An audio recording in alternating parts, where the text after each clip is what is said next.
Çorlu Cadde Çilingir şehrinin her caddesindeyiz. Kontak tamiri için bize ulaşabilirsiniz. Elimizde şu an ne var? Opel var hocam arkadaşlar. Anahtarımız dönmüyordu. Bütün şifrelerini dağıttık. En üst düzey yağlanmayla, Word'le temizliyoruz.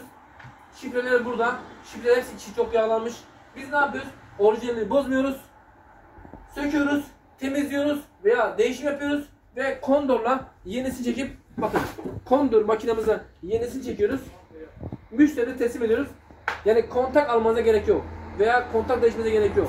Biz tamir yapıyoruz. Müşterimize hayırlı olsun.